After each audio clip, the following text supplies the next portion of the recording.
Bapak, Ibu, dan saudara-saudari, mari kita satukan hati dan pikiran kita untuk memulai ibadah.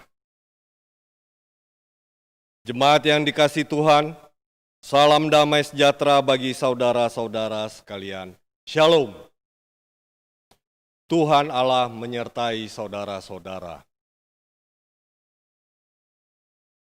Marilah kita beribadah kepada Tuhan dengan sukacita. Datanglah ke hadapannya dengan sorak-sorai. Kita memuji Tuhan dengan bernyanyi dari Kidung Jemaat nomor 17 ayat 1 dan 2. Tuhan Allah hadir.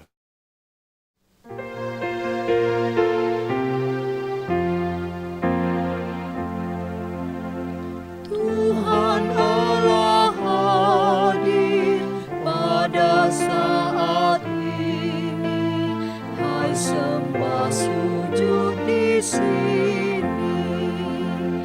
Diam dengan hormat tubuh serta jiwa. Tunduklah menghadap Dia. Marilah umatnya hatimu serahkan dalam kerendahan.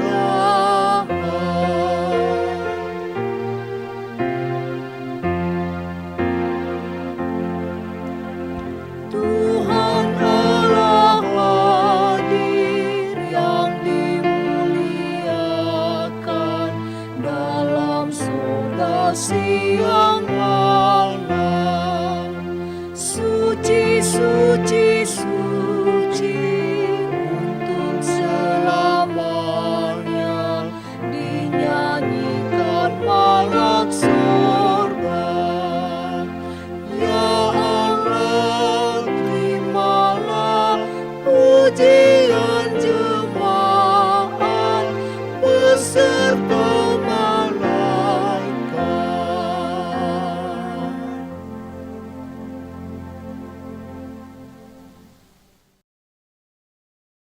Marilah mengarahkan seluruh kehidupan kita dalam persekutuan yang akrab dengan Tuhan. Jemaat diundang bangkit berdiri. Kita berhimpun dan bersekutu di sini, di dalam nama Allah Bapa, di dalam nama anaknya Yesus Kristus, dan di dalam nama Roh Kudus. Pertolongan kita hanya ada di dalam nama Allah yang menciptakan langit dan bumi. Sebab aku yakin bahwa penderitaan zaman sekarang ini tidak dapat dibandingkan dengan kemuliaan yang akan dinyatakan kepada kita. Haleluya.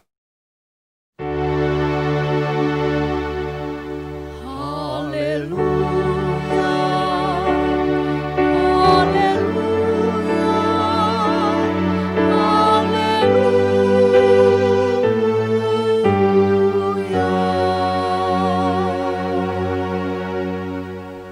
Mari kita berdoa. Ya Tuhan Allah, Bapa yang Maha Kuasa, kami bersyukur dan berterima kasih atas hari dan minggu yang baru ini. Kami bersukacita dan memuji Engkau di rumah-Mu yang kudus. Sebab kami percaya Tuhan mencukupkan semua kebutuhan kami dan memberikan segala yang baik yang kami minta dalam nama-Mu. Ya Tuhan, karuniakanlah kami iman yang sejati, karuniakanlah kami kasih, agar kami mengasihi Tuhan dan sesama manusia. Karuniakanlah kami pengharapan, agar kami bersukacita melakukan kehendak-Mu, kini dan di sini, serta mengarahkan hati dan pikiran kami kepada masa depan bersama-Mu. Dengarkanlah doa kami ini, dalam nama anak-Mu Yesus Kristus, Tuhan kami, yang hidup dan memerintah bersama dengan Kau dan dengan Roh Kudus. Amin. Jemaat dipersilakan duduk. Menyambut pembacaan firman Tuhan, kita angkat pujian dari Kidung Jemaat nomor 58 ayat 1, Maha Kasih yang Ilahi.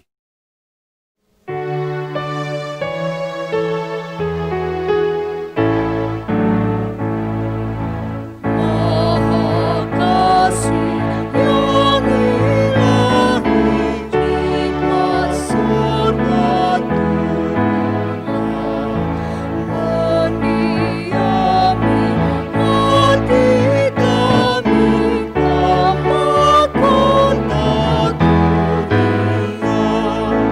Yesus kau berlimpah rahmat, sumber kasih yang besar, datanglah membawa selamat bagi kami yang gentar.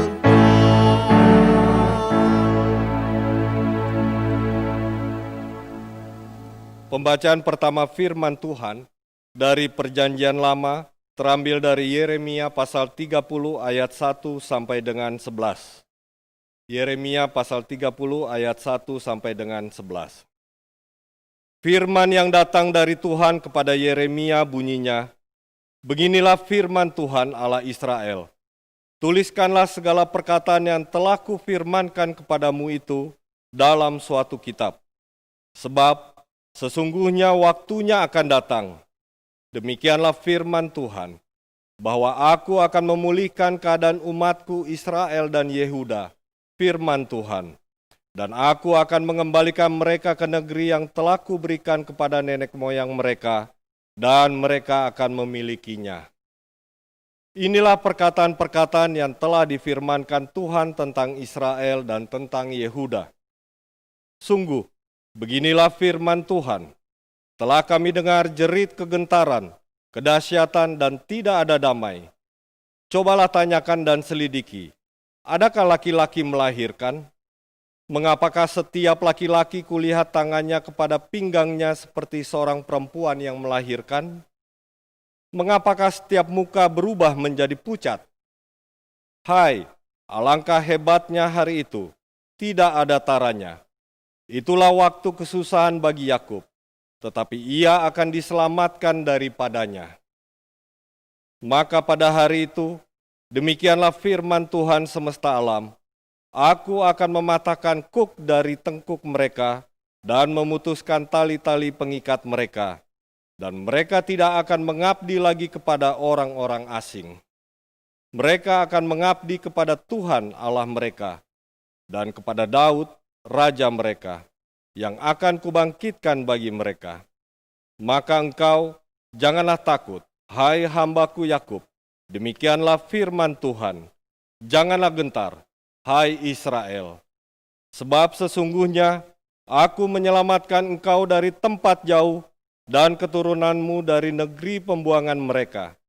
Yakub akan kembali dan hidup tenang dan aman, dengan tidak ada yang mengejutkan, sebab aku menyertai engkau. Demikianlah firman Tuhan untuk menyelamatkan engkau. Segala bangsa yang kantaranya engkau kuserahkan akan kuhabiskan, tetapi engkau ini tidak akan kuhabiskan. Aku akan mengajar engkau menurut hukum, tetapi aku sama sekali tidak memandang engkau tak bersalah. Demikian firman Tuhan. Mari kita bernyanyi dari Kidung Jemaat nomor 24B ayat 1, dari Lembah Sengsaraku.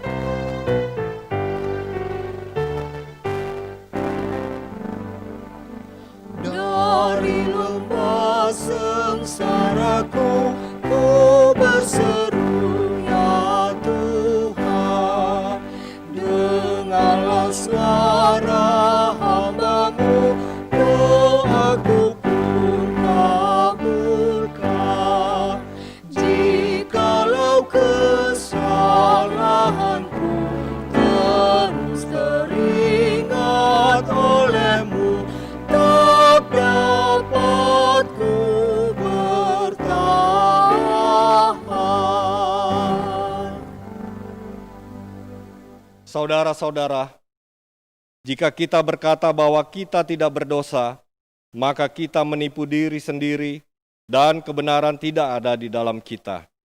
Jika kita mengaku dosa kita, maka Ia adalah setia dan adil. Ia mengampuni segala dosa kita dan menyucikan kita dari segala kejahatan kita. Sebab itu, dengan penuh kerendahan hati, marilah kita menghadap Tuhan untuk mengaku dosa-dosa kita. Jemaat diundang bangkit berdiri.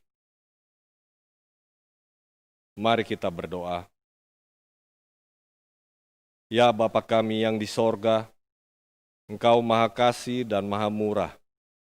Berkat-Mu melimpah ruah. Engkau tidak pernah jemu menjawab doa dan kerinduan kami, dan tidak pernah terlambat sedetik pun menolong kami. Namun kami sering berbuat jahat terhadap Engkau dan mendukakan hati-Mu.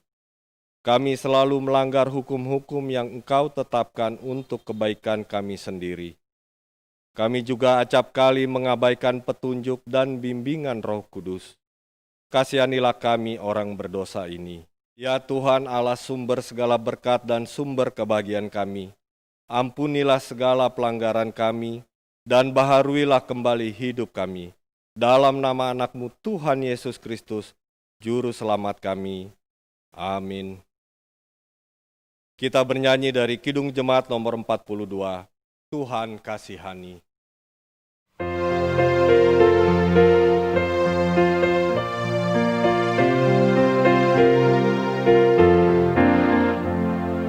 Tuhan kasihani,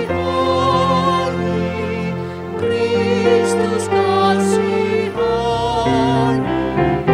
Tuhan kasihani kami.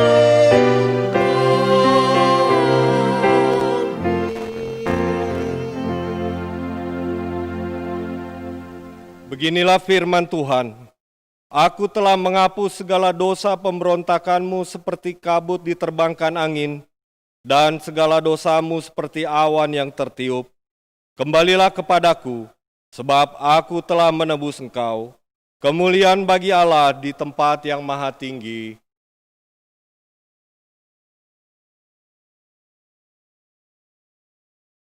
Jemaat duduk kembali.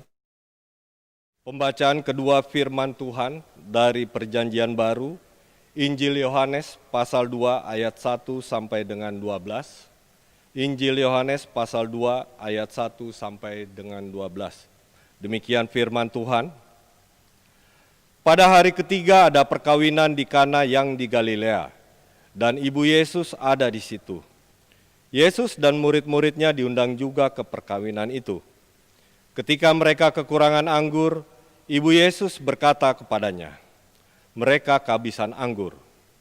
Kata Yesus kepadanya, mau apakah engkau daripadaku, Ibu? Saatku belum tiba. Tetapi Ibu Yesus berkata kepada pelayan-pelayan, apa yang dikatakan kepadamu, buatlah itu. Di situ ada 6 tempayan yang disediakan untuk pembasuhan menurut adat orang Yahudi. Masing-masing isinya 2-3 buyung. Yesus berkata kepada pelayan-pelayan itu, isilah tempayan-tempayan itu penuh dengan air, dan mereka pun mengisinya sampai penuh. Lalu kata Yesus kepada mereka, sekarang cedoklah dan bawalah kepada pemimpin pesta. Lalu mereka pun membawanya. Setelah pemimpin pesta itu mengecap air yang telah menjadi anggur itu, dan ia tidak tahu dari mana datangnya, tetapi pelayan-pelayan yang mencedok air itu mengetahuinya. Ia memanggil mempelai laki-laki dan berkata kepadanya, setiap orang menghidangkan anggur yang baik dahulu, dan sesudah orang puas minum, barulah yang kurang baik. Akan tetapi engkau menyimpan anggur yang baik sampai sekarang. Hal itu dibuat Yesus di Kana yang di Galilea, sebagai yang pertama dari tanda-tandanya, dan dengan itu, ia telah menyatakan kemuliaannya, dan murid-muridnya percaya kepadanya. Sesudah itu Yesus pergi ke Kapernaum bersama-sama dengan ibunya dan saudara-saudaranya dan murid-muridnya, dan mereka tinggal di situ hanya beberapa hari saja.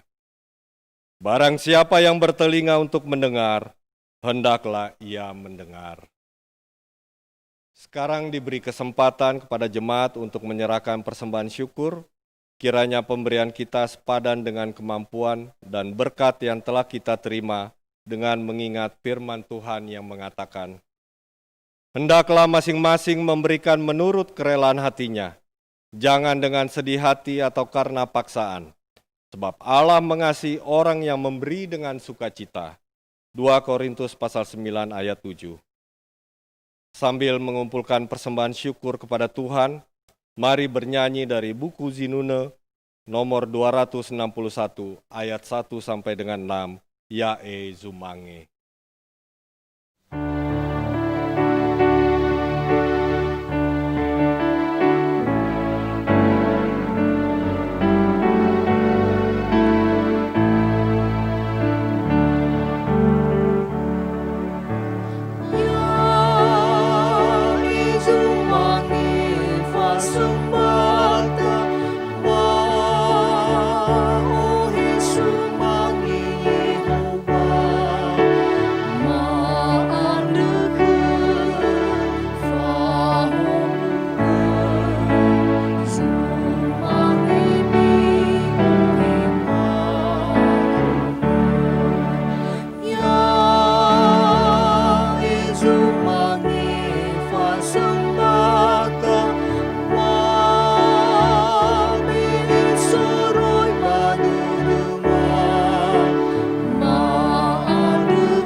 Mari kita berdoa.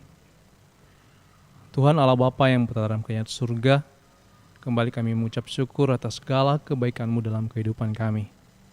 Tuhan Yesus, pada saat ini kami telah mengumpulkan persembahan kami, sebagian dari berkat yang telah Allah berikan dalam kehidupan kami. Tuhan, berkati persembahan kami supaya menjadi berupa yang harum di hadapan-Mu. Dan berkati juga tangan-tangan yang akan mengelola persembahan ini, supaya persembahan ini dapat menjadi alat untuk pelebaran kerajaan-Mu di sorga. Terima kasih Tuhan, bagimu segala pujian, hormat, dan kemuliaan dari sekarang sampai selama-lamanya. Amin. Bapak Ibu yang terkasih, mari persiapkan hati untuk mendengar pemberitaan firman Tuhan. Namun sebelumnya kita angkat pujian dari Kidung Jemaat nomor 49 ayat 1, Firman Allah Jayalah.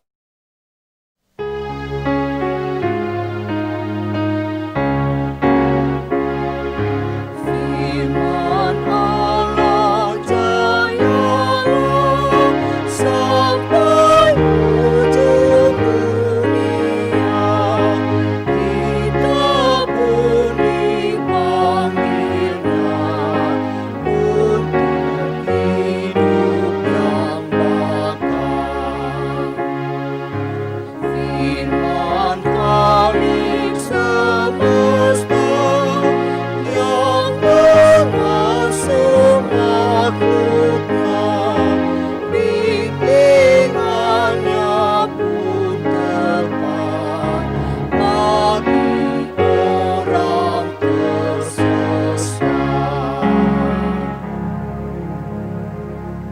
Damai sejahtera Allah yang melampaui segala akal, memelihara hati dan pikiranmu dalam Kristus Yesus. Mari kita berdoa. Terpuji dan termuliakan namamu, Sang Pemilik kehidupan kami. Di dalam nama anakmu Yesus Kristus, kami kembali datang kepadamu dalam ibadah minggu kali ini.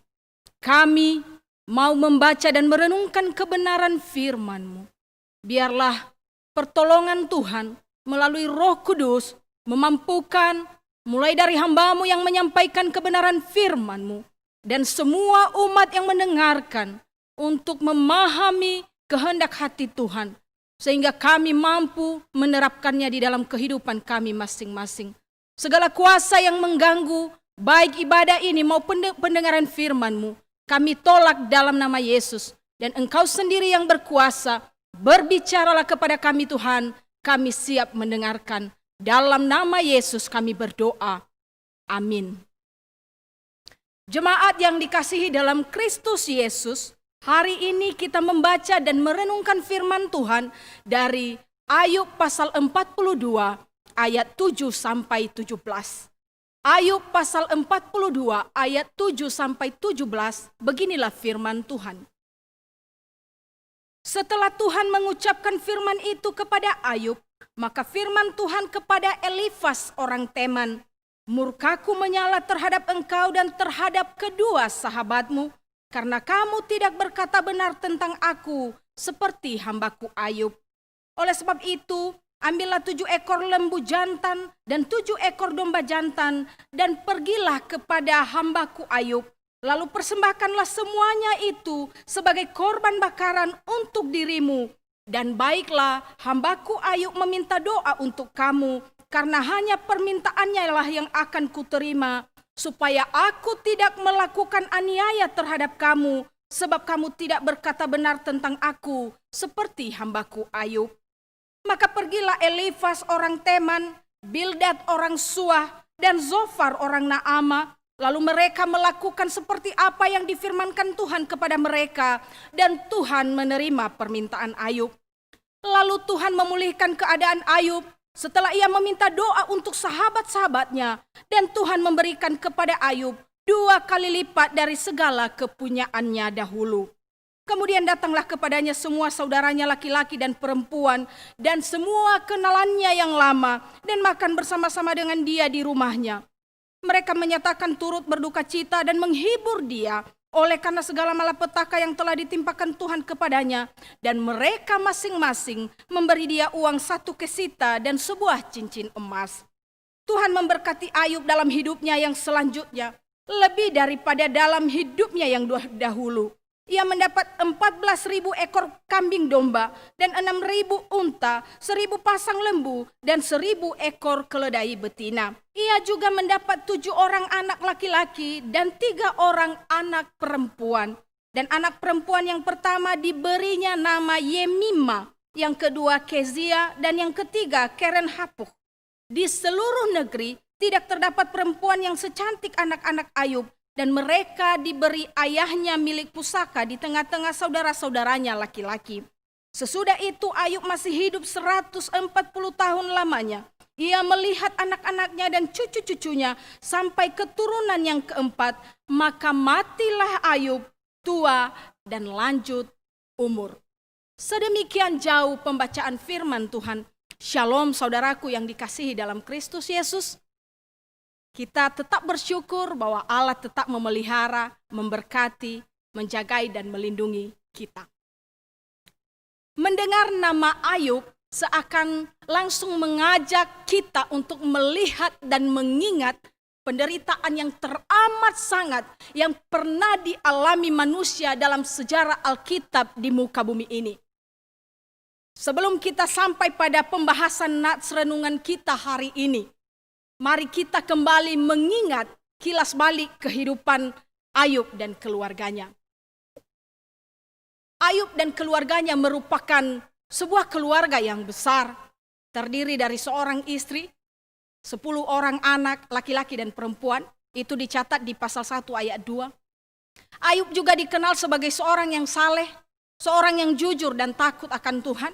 Itu dicatat pada pasal 1 ayat 1. Dan saking salehnya seorang Ayub ini, setiap hari ia memberikan korban kepada Allah demi anak-anaknya yang hidup berpesta pora.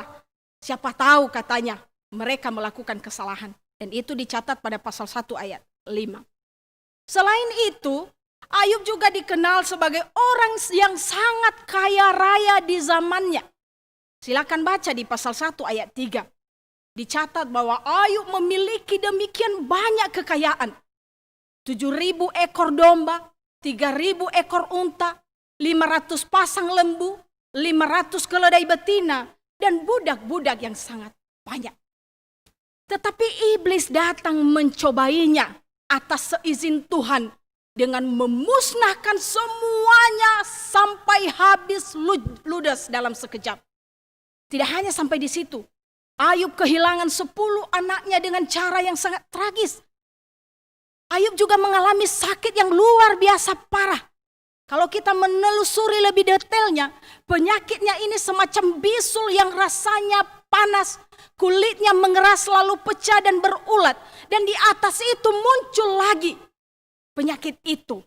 Dan bahkan kuku-kukunya pun tidak sanggup untuk menggaruk, sehingga ia harus menggunakan pecahan tembikar. Sudah jatuh, tertimpa tangga pula. Mungkin inilah istilah yang cocok untuk begitu besarnya, begitu sulitnya, begitu dahsyatnya penderitaan yang dialami Ayub silih berganti, datang secara bertubi-tubi. Tidak hanya sampai di situ, istrinya sebagai seorang yang terdekat dalam hidupnya, yang seharusnya mendampinginya, menghiburnya, menguatkannya, juga malah dipakai oleh iblis untuk menekannya. Di pasal 2 ayat 9. Lalu yang berkaitan dengan nats renungan kita, itu adalah ketika kedatangan sahabat-sahabatnya yang alih-alih datang untuk menghibur dan menguatkannya, malah menghakiminya, menuduhnya bahwa penderitaan yang dialaminya itu adalah karena dosa-dosanya. Sehingga Ayub menyebut mereka di dalam pasal 16 ayat 2, penghibur-penghibur sialan. Sehingga Ayub pada bagian lain kalau kita baca di pasal 13 Bapak Ibu, sebagai responnya dengan begitu berat tekanan yang dihadapi atas semua yang terjadi termasuk dengan tuduhan teman-temannya, membuat ia tertekan dan menderita, membuat ia terburu-buru mengeluarkan kata-kata yang mengutuki hari kelahirannya. Oleh sebab itu, untuk memulihkan keadaan Ayub, ada beberapa poin yang harus kita pahami untuk dibereskan dan menjadi pelajaran berharga juga membawa kita kepada pemulihan-pemulihan dalam segala situasi yang kita alami. Apakah itu? Yang pertama, hubungan Ayub dengan Tuhan. Sebelum kita sampai pada nats renungan kita pada hari ini dari ayat 7 sampai ayat 17, kita membaca perlu pasal 42 ayat 1 sampai 6. Bahwa di dalam perikop sebelum ini, dalam nats renungan ini, Ayub mengakui kesalahannya yang terlalu terburu-buru dan tergesa-gesa, terlalu banyak berbicara. Dan di sini Ayub bertobat. Pertobatan Ayub terjadi karena pernyataan Allah sendiri kepadanya. Ayub mengakui kuasa Tuhan dan mengakui kebodohannya, di mana dia tidak mengerti akan hikmat Tuhan yang sebenarnya tetap mengontrol segala sesuatu. Silakan nanti Bapak Ibu baca di ayat 2 sampai ayat 3. Lalu Ayub mendapat kesempatan untuk memandang Tuhan dengan matanya sendiri sebagai anugerah yang pernah diharapkan dan sebagai jawaban atas pertanyaan-pertanyaannya selama ini. Itu ada di ayat 4 sampai 6. Sehingga nanti kalau kita melihat di ayat 6, Ayub mengambil keputusan untuk tidak menjawab sepatah kata pun kepada Tuhan. Bahkan dia mencabut dan membatalkan semua perkataan yang telah diucapkannya di hadapan Tuhan dan teman-temannya. Saudaraku, jemaat yang dikasihi Tuhan, bukankah hal ini juga bisa terjadi dengan kita? Karena begitu dahsyatnya pergumulan, ditambah tekanan-tekanan dari lingkungan sekitar kita. Apalagi kalau orang-orang terdekat kita istri kita, suami kita, anak-anak kita, sahabat kita, membuat kita sering terburu-buru berkata-kata, menyalahkan orang lain, menyalahkan keadaan, bahkan menyalahkan Tuhan. Di manakah Tuhan? Apakah ada Yesus itu dalam kehidupan kita? Kenapa dia menjerumuskan saya seperti ini? Bla bla bla bla bla. Dan tindakan itu membawa kita, menjerumuskan kita kepada kesalahan dan dosa. Mari kita belajar untuk memperbaiki diri dan belajar menahan diri untuk tidak terburu-buru berkata-kata. Yang kedua, setelah Ayub dibereskan, setelah Ayub dilayani secara pribadi oleh Tuhan, maka kita masuk pada nats renungan kita hari ini. Giliran teman-temannya dibereskan dan dilayani. Inilah nats renungan kita. Di ayat 7b mencatat bahwa murka Tuhan telah menyala-nyala melawan Elifas dan kedua sahabatnya. Karena apa? Karena perkataan mereka kepada Ayub yang keliru. Mereka merasa tahu tentang Tuhan, seolah-olah membela Allah dan menuduh Ayub sebagai orang yang berdosa, sehingga Ayub tertekan dan menderita. Mereka berkata yang tidak benar tentang Tuhan, sehingga mereka ditegur oleh Tuhan. Mereka hanya melihat bahwa orang yang mengalami penderitaan adalah orang yang jahat. Orang yang mengalami penderitaan adalah orang yang berbuat dosa, sehingga harus menerima hukuman Allah. Itulah yang mereka lakukan kepada Ayub. Ingat bahwa orang-orang yang memiliki pemahaman seperti ini justru adalah orang-orang yang benar-benar berdosa. Karena datang hanya untuk menghakimi tanpa memahami apa yang sebenarnya terjadi. Tidakkah demikian juga yang kadang terjadi dalam kehidupan kita sehari-hari? Entah kita berada di posisi seperti Ayub, atau malah kita berada di posisi seperti teman-teman Ayub. Karena itu, apa yang kita lihat dan renungkan hari ini, Tuhan memerintahkan mereka. Tuhan memerintahkan Elifas dan teman-temannya yang merupakan teman-teman Ayub untuk datang kepada Ayub dengan membawa binatang sebagai korban bakaran bagi dosa-dosa mereka sendiri. Dan Ayublah yang bertindak sebagai imam bagi mereka. Ada 3 hal yang kita bisa ambil dalam bagian kedua ini. Yang pertama, sebagai teguran dan pemulihan hubungan manusia dengan Tuhan. Itu yang pertama. Lalu yang kedua, dosa yang menyangkut orang lain harus diselesaikan dengan orang yang bersangkutan. Gak boleh didiamkan.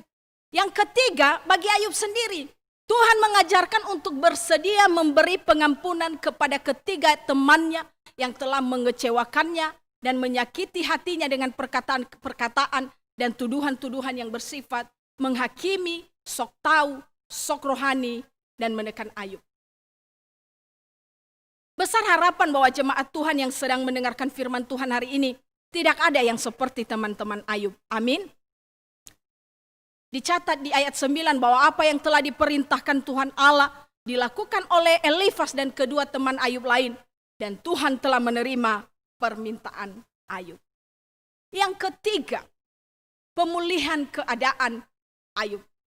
Dari ayat 10 sampai 17 kalau kita membaca. Setelah semua dibereskan.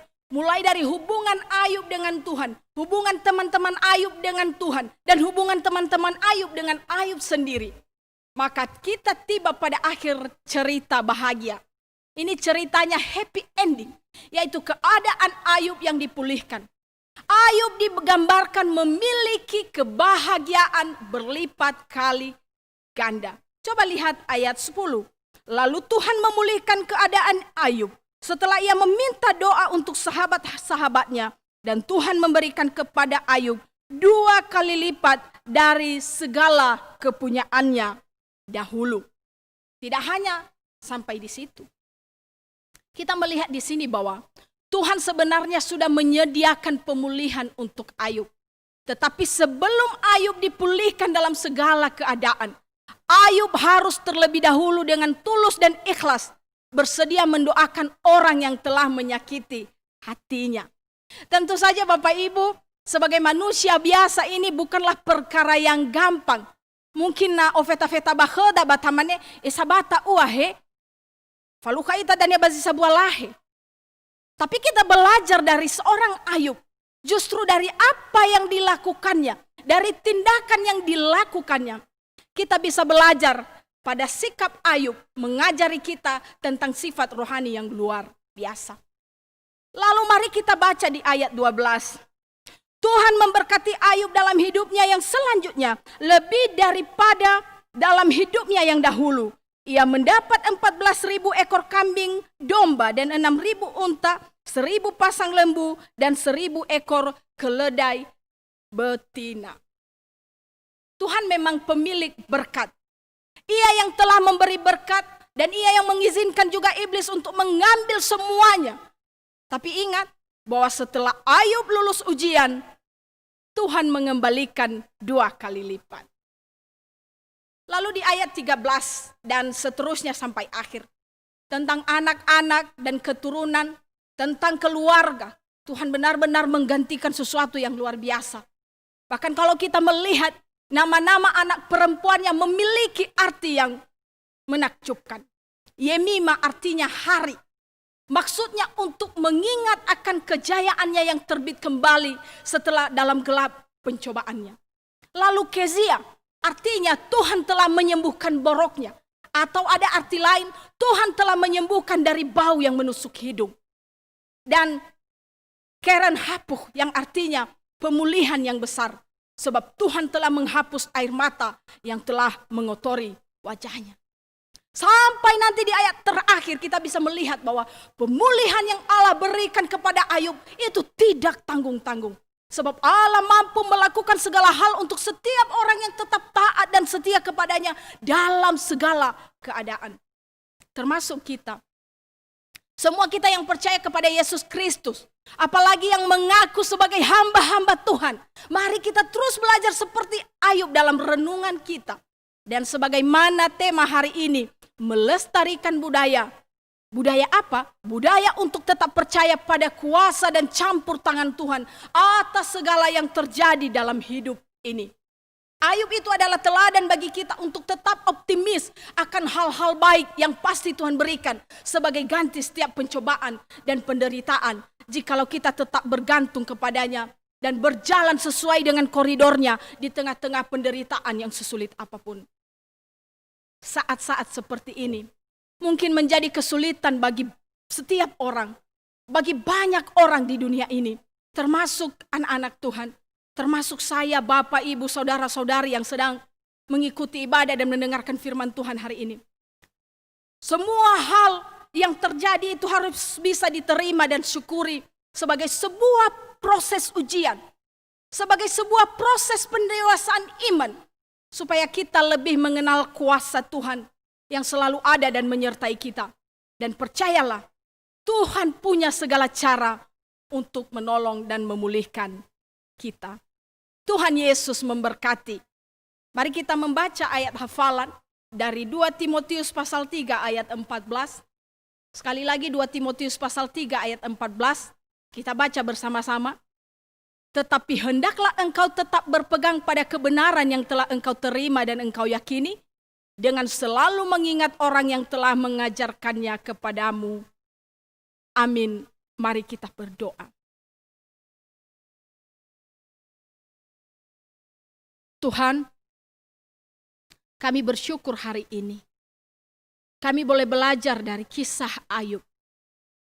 Dan biarlah sungguh menjadi peneguhan bagi kami, membawa kami kepada pengakuan iman kami, bahwa Allah yang kami sembah adalah Allah yang maha dahsyat, Allah yang punya kuasa, dan Allah yang berotoritas atas kehidupan kami. Sehingga dalam segala keadaan, kami tetap taat dan setia kepadamu. Dan kami percaya Allah akan terus menyertai kami. Di dalam nama Yesus, kami berdoa dan mengucap syukur. Amin. Mari kita meresponi firman Tuhan dari Kidung Jemaat nomor 424 ayat 1. Yesus menginginkan daku.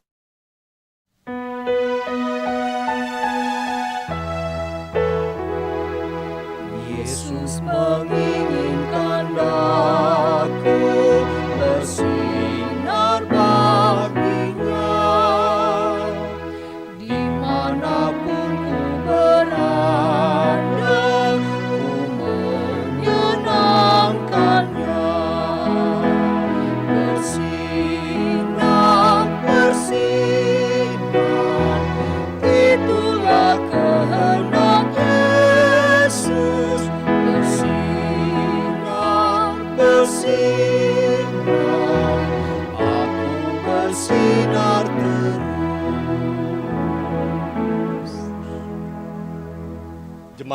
Marilah bangkit berdiri.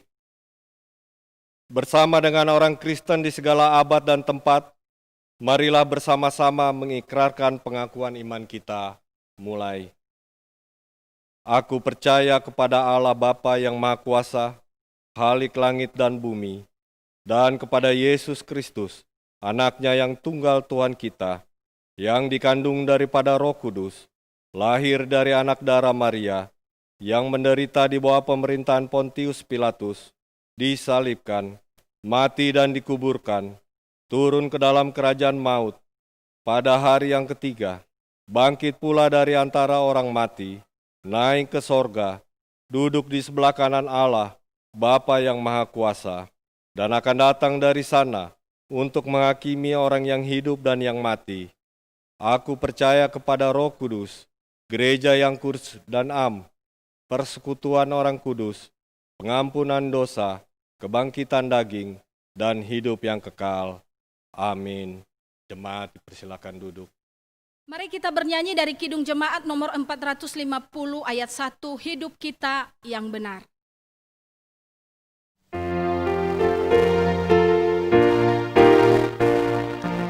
Hidup kita yang benar haruslah mengucap syukur dalam Kristus bergema, janganlah terkebun dalam susah pun senang, dalam segala aku bermasmur dan ucap syukur, itu kehendaknya. Jemaat diundang berdiri. Mari kita berdoa. Pujian, syukur, dan hormat kami bawa di hadapan-Mu, karena Engkaulah yang layak menerima segalanya. Dan biarlah Tuhan pujian kami, persembahan-persembahan kami, bahkan seluruh kehidupan kami, menjadi dupa yang harum dan persembahan yang hidup di hadapan-Mu. Sendengkanlah telinga-Mu, berilah jawab atas setiap doa dan permohonan kami, dan tolonglah kami dalam segala pergumulan kami. Hari ini, kami percaya bahwa sebagaimana Tuhan pelihara kami di masa-masa yang lalu, Tuhan juga akan terus memelihara kami untuk selanjutnya. Hamba-Mu mau berdoa Tuhan untuk seluruh jemaat Tuhan yang sedang ikut dalam perenungan firman Tuhan dan dalam ibadah hari ini. Terlebih khusus warga jemaat di BNKP Jemaat Jakarta. Biarlah berkat-berkat Tuhan mengalir, melimpah dan memberkati seluruh kehidupan mereka. Mulai dari kehidupan rumah tangga, hubungan suami dengan istri, hubungan orang tua dengan anak, hubungan saudara dengan saudara, sehingga tercipta harmoni dan sungguh miniatur kerajaan Allah boleh terwujud dalam rumah tangga masing-masing. Bahkan kami berdoa Engkau memberkati setiap anak-anak yang sedang dalam masa pertumbuhan dan dalam studi, sehingga juga mereka boleh merasakan dan menyadari kebaikan-kebaikan Tuhan dalam kehidupan mereka, bahwa takut akan Tuhanlah permulaan pengetahuan. Begitu juga kami menyerahkan ke dalam tangan-Mu setiap usaha dan pekerjaan anak-anak Tuhan. Biarlah Engkau memberkatinya Tuhan. Dan ketika ada pergumulan dalam setiap pekerjaan dan usaha mereka, campur tangan Tuhanlah yang terjadi. Pertolongan Tuhan ajaib yang turun atas mereka Bapa, sehingga boleh mereka merasakan kebaikan-kebaikan Tuhan itu. Melalui pekerjaan dan usaha, Tuhan mencukupkan kebutuhan hidup sehari-hari. Bahkan Tuhan menolong mereka dalam setiap hal yang mereka gumuli. Begitu juga Tuhan kami berdoa untuk mereka yang sedang dalam pemulihan, mereka yang sedang terbaring baik di rumah sakit atau di rumah masing-masing. Oleh karena sakit penyakit, kami percaya bahwa Yesus Kristus Sang Tabib yang ajaib mampu menyembuhkan segala penyakit. Tangan Tuhan terulur menjamah mereka Bapa, sehingga pemulihan yang terjadi itu pun mereka rasakan. lewat makanan, minuman, obat-obatan, bahkan peralatan medis. Ketika mereka bergumul Tuhan untuk pembiayaan, Tuhan juga menyediakan melebihi dari apa yang dipikirkan oleh manusia di dunia ini. Begitu juga untuk orang-orang yang mendampingi orang sakit, baik suami, istri, orang tua, anak, saudara. Tuhan memberikan kesabaran, kemampuan, kekuatan ekstra, bahkan kesehatan fisik yang fit. Biarlah mereka juga boleh menjadi saluran berkat untuk menangani orang-orang sakit. Begitu juga Tuhan, kami berdoa untuk pemuda-pemudi kami Bapa. Tuhan memberkati hidup dan masa depan mereka. Tuhan memberkati pekerjaan mereka. Ketika mereka sedang bergumul untuk teman hidup, Tuhan tahu yang terbaik. Dan ingatkan anak-anak muda ini untuk terus menjaga kekudusan hidup mereka sesuai dengan kehendak Tuhan. Begitu juga kami berdoa untuk para lansia di usia-usia yang lanjut Bapa, supaya mereka tetap menikmati sukacita surgawi. Walaupun tubuh mereka semakin lemah secara lahiriah, tetapi semangat mereka, iman mereka di dalam Tuhan semakin menyala-nyala di dalam Engkau. Begitu juga Tuhan, kami berdoa untuk orang tua yang membesarkan anak-anak, untuk mereka yang mencari biaya untuk studi anak-anak, bahkan mendampingi anak-anak dalam pembelajaran di rumah dalam masa-masa ini. Tuhan memampukan, Tuhan memberi hikmat bijaksana, bahkan Tuhan memberikan kesabaran. Begitu juga Tuhan, kami berdoa untuk di masa-masa yang seperti ini, dalam adaptasi kebiasaan baru ini. Kami tahu Tuhan sangat sulit, tapi kami percaya ada Tuhan yang memampukan dan menolong anak-anak Tuhan. Perlindungan Tuhan sempurna. Kami berdoa untuk para medis yang menangani orang-orang sakit di klinik, di rumah sakit, di pusat-pusat kesehatan. Tuhan memberikan imunitas dan kekebalan tubuh yang baik. Tuhan memberikan kesehatan yang baik dan Tuhan memberikan perlindungan. Kami berdoa Bapa untuk pemutusan mata rantai COVID-19 ini. Biarlah Tuhan yang bekerja, Raja di atas segala raja. Begitu juga Tuhan, kami berdoa untuk pemimpin pemerintahan kami di Indonesia ini, dari pusat sampai ke daerah-daerah. Tuhan menolong, Tuhan memberikan hikmat bijaksana, dan Tuhan memampukan. Dan kami berdoa Tuhan, untuk saat-saat seperti ini, hanya Engkau yang Maha Tahu, dan kami berdoa, lindungilah pemimpin-pemimpin negeri kami. Terlebih khusus persiapan pemilihan kepala daerah di berbagai provinsi dan kabupaten kota. Tuhan tahu yang terbaik, terlebih khusus di Pulau Nias Bapa. Biarlah pemimpin yang takut Tuhan, pemimpin yang memikirkan kesejahteraan dan kemakmuran rakyat yang dipimpin. Itulah yang dipilih oleh masyarakat nantinya. Dan Tuhan, selanjutnya kami akan melanjutkan kehidupan kami. Mulai hari ini, bahkan esok dan selanjutnya. Kami pertaruhkan, kami serahkan seluruh keberadaan kami di dalam tangan pengasihan Tuhan. Dan biarlah Engkau menjadi gembala kami yang memegang tangan kami dan menuntun langkah kaki kami untuk berjalan di dalam kehendak-Mu. Sempurnakanlah doa ini dengan doa yang telah Tuhan Yesus ajarkan kita bersama-sama. Bapa kami yang di surga, dikuduskanlah nama-Mu, datanglah kerajaan-Mu, jadilah kehendak-Mu di bumi seperti di surga. Berilah kami pada hari ini makanan kami yang secukupnya, dan ampunilah kami atas segala kesalahan kami, seperti kami juga mengampuni orang yang bersalah pada kami. Dan janganlah membawa kami ke dalam pencobaan, tetapi lepaskanlah kami daripada yang jahat, karena Engkaulah yang empunya kerajaan, dan kuasa, dan kemuliaan, sampai selama-lamanya. Amin. Jemaat yang dikasihi Tuhan, arahkanlah hatimu dan terimalah berkat-Nya. Tuhan memberkati engkau dan melindungi engkau. Tuhan menyinari engkau dengan wajah-Nya dan memberikan engkau kasih karunia. Tuhan menghadapkan wajah-Nya kepadamu dan memberikan engkau damai sejahtera saat ini sampai selama-lamanya. Amin. Mari kita bernyanyi dari Kidung Jemaat nomor 364 ayat 1, berserah kepada Yesus.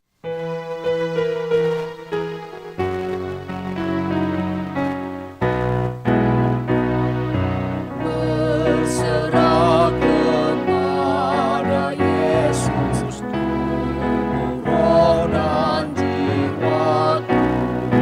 Ku kasihi, ku percaya, ku ikuti Dia terus. Aku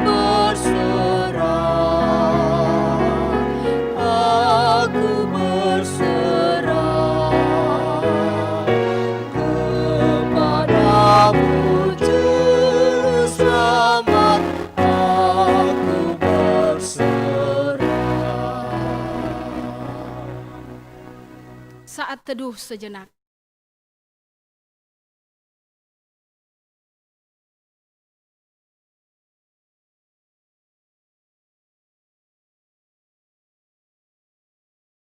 Amin.